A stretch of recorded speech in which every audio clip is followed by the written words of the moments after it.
And we are back on OpenLine. Thanks for joining us this evening here with Kevin Kennedy, our expert in the legal field with the Kennedy Law Firm, in business over 35 years. A lot of you calling in this evening. If you are just joining us, make sure that you do get online if you have one of those legal questions you've been wondering about. It's free. You get to help other people with your question. 737-7587 is the number to call. Kevin, we're going to go right back to the line so we can get to as many calls as possible. Yeah. All right, I think we have Karen on the line with us. Karen, good evening. Do you have a question or a comment for Kevin? I have a question. Hi, Kevin. I appreciate you taking my call. Yes. But I live in an apartment complex, and I had some maintenance requests come in, and they came in. They hired a third-party vendor to come in and do the work, and they damaged my personal property. And so what I was wanting to know, who's ultimately responsible for the damage that was caused? Hello, that is a great question. Now remember this, you certainly aren't responsible for all that, but renters should sometimes consider having renter's insurance because it could be a dispute. Is it worth really fighting all those guys? Well, they sent them in, so I think you've got a claim for those people who sent them in. Now they may have a claim against the people that actually damaged it, and of course, obviously, that third-party vendor is a person who would be responsible if their man damaged your property. You can make claims. You can get in the middle of two insurance companies. You probably should consider talking to a lawyer, and maybe a letter will resolve this. I want to tell you, just keep pushing, because if you don't push, no one else will. And Kevin, too, on that, kind of as a follow-up, what kind of I say evidence, but what kind of information should Karen be gathering as far as what they, I mean, the photos, things like that? Absolutely. You know, you document your phone calls. Who are we talking to? I've made the claim. And then, you know, sometimes even when you're talking with the owners of that rental company, you have somebody with you. Said, yes, I heard. What is your name? And when did you make the claim? Do you have a policy that we can have? Do you have an insurance adjuster? Name who you've reported this to, and when do you say you've reported it? I want to go back again. Whenever you're dealing with the insurance adjusters, you know, you'll always hear them say, this phone may be recorded for training purposes only. The truth is, they're going to use everything you say against you when you do that. So just be sensitive on what you say, professional, kind, but semi-aggressive in a very polite way. Great to know. All right, thanks for calling in, Karen. Right back to the lines right now. I think it's Alan on the line with us. Alan, good evening. Do you have a question or a comment for Kevin? Oh, thank you. Thank you so much for taking my call. Yes.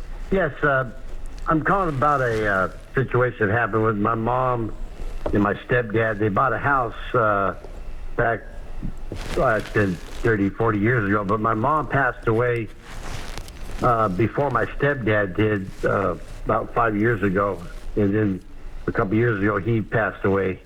And he had children, and which my mom and him were both on the deed of the house. But after he passed away, his kids claimed the estate, but they didn't think I was entitled for anything of that. And I was wondering, is that the law? And this is in Washington State as well. Okay, let me address. Would that be the law that I wouldn't receive anything from that sale of that house? Or Alan, you did really good. In the state of Tennessee, usually people buy a home when they're married under tenants by the entirety, meaning if one person died, all the right to that home goes to the other. Well, that is a problem when she's got family and he's got family. So when she died, he automatically became the owner of that property. It's called by operational law. So if he writes a will, then it all goes to his side of the family. So if you've got that circumstance, you need to talk to your mom and you need to talk to your dad. Go to a lawyer and y'all try to get some arrangements made so that everybody understands if we want certain things to come, then that's what you need to do, some planning now. Otherwise, that can happen. Just what's happened to Alan can happen to you in the state of Tennessee.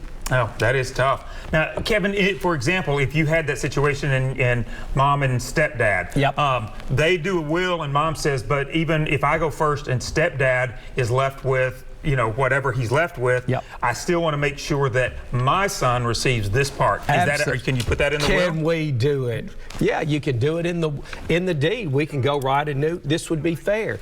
This half goes here. We can do life estates. As long as you're alive, you can live there. And so there's a host of legal tools to do. If you do nothing, you get nothing. So I really want to teach everyone to go do a proactive approach. And so many people say, oh, I'm leaving it to mom. Mom, dad said it's good. We got it covered. And then when it happens, it really wasn't covered. Very important that you get that taken care of. So, Alan, it was a great question. We appreciate you calling in. All right, right back to the lines right now. And Kevin on the line with us. Kevin, we're glad that you're here on Open Line. Do you have a question or a comment for Kevin? Actually, a little bit of both. Kevin, thank you again for taking my call. Great. First of all, I really appreciate you taking time out of your busy schedule to provide a service for a lot of people that probably wouldn't be able to retain an attorney, but you give a very level-headed, simple advice and put it in terms that anybody could understand. Thank you so much, Kev. I feel like you're my brother. We're probably twins. Go ahead. That's excellent. My Thank you so much. question is I live in Oak Grove, Kentucky, and I rent a place, and I've lived here since 2014 that originally rented for $400 a month. And last year, they raised my rent to $500 a month, which I didn't seem to be unreasonable after living here for so long and the economy being what it is.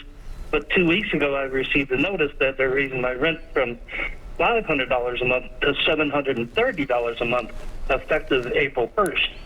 So they basically priced me out of where I can live. And I'm wondering, why is there no protection to people of modest income to where, when they, in my terms, they're just price gouging people for the sake of the fact that they can just do it because they can just do it. Can you give me any information or explanation why they can do this just because? Kevin, what you're going through, the Kennedy Law Firm sees it. In fact, somebody had called me even on my way to the station tonight saying, you know, they're confronted with the same situation. And what else we have so many developers come in and they say, okay, we're just going to buy all of this. Well, then they give you your notice, we're not going to renew the lease. That's legal in Tennessee. I don't like it. It's not fair. But we probably do need some legislation and talk to the legislature to allow not to, you know, I've been a landlord 43 years, so I understand, but there should be some legislation out there that would protect people in your circumstance. It is running rampant. And so what do you say when that just goes up and up and up? I'm seeing in the legal profession a massive wave that's coming across Tennessee, especially Nashville, Clarksville, it bleeds over, surrounding county, of your circumstance, and it bothers me. And I thank you for your concern. So the viewing audience, they may not even know this is really happening. I want to take a side note for you, Kev. You fired me up. I saw this week the first time where a company had bought the company. Say Chuck and I have been working here for years, and they bought a company. Well, the new guys came in. We never signed one of these contracts, and they put a contract on me and Chuck this deep. Chuck, is it in their benefit or is it in mine, yours? Theirs. Say it again. So I see this wave coming. I don't like that for the people. Somebody needs to get to the legislature and talk and say, because they own you. And in that it says you can't compete, you can't have a second job. The American way is where we can flourish. We have the pursuit of happiness. And so, thank you, Kevin. I wish I had some answers for you. You get out ahead of it. If you could get a long-term lease, sometimes when you're here at 5, you say, well, y'all let me sign a 5-year lease. Will you let me sign a 10-year? You might get it signed and ride it out.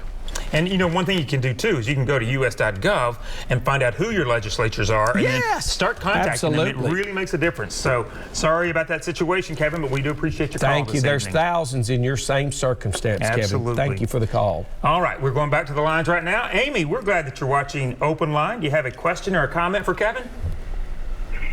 Hi, yeah, I have a real estate question. All right. Back in 2017, prior to my mother's death, she put her house in a revocable trust with me as the trustee. I've actually lived in the house for 25 years. I want to now put the house in my name. I've been told I have to go through an attorney. Is there not some way that I can do this myself and unfortunately save me the money for attorney fees? Okay. You know, they have a saying in the law business, you take them as you get them. So what's really happened, it was a revocable trust. A revocable trust is one that your mother could revoke during her life. Now, obviously, when she dies, she doesn't have the ability to revoke it. And that's on the converse of what's known as an irrevocable trust. So what I would say to you, you do need to go talk to a lawyer and then let them read the document and see if there are ways that he can achieve what you want. And then you ask him what the expense is. So, you know, everybody says, well, Kev, what about a trust versus a will? Everybody's circumstance can be a little different. Most people have modest amounts of property, personal and real, and a will does just wonderful. And then, of course, you know, there's been a wave where people have sold living trusts, irrevocable trusts, revocable trusts. Well, it takes some sophistication to talk about that and look at the document. I would say go to a lawyer and let's look. My professional opinion, you're going to have a lawyer to do anything right now. And once again, like we were talking at the top of the show, the law is just simply complicated, and it's smart to be able to do that. So. And I want to say this about trust. Some of the richest people that we represent have multiple trusts. And why do they have a trust? Well, remember this, people who are rich don't have money for being dumb. They have money because they were working and thinking and protection, and they use it for asset protection. And one of the rich ones, I said, well, tell me, why'd you put that in trust for your child? Why did you just skip it? And they said, well, you know, if my child's spouse decides to have a divorce, all this money is in trust. It's not really theirs. And I said, yeah, I'm listening to you. So we learn from smart people all the time, so that's something to consider. Absolutely. We appreciate your calls so far. If you do have one of those legal questions, make sure you get online with us as quickly as possible. 737-7587 is the number. We'll take a break and then take more calls right after this. And you're watching Open Line.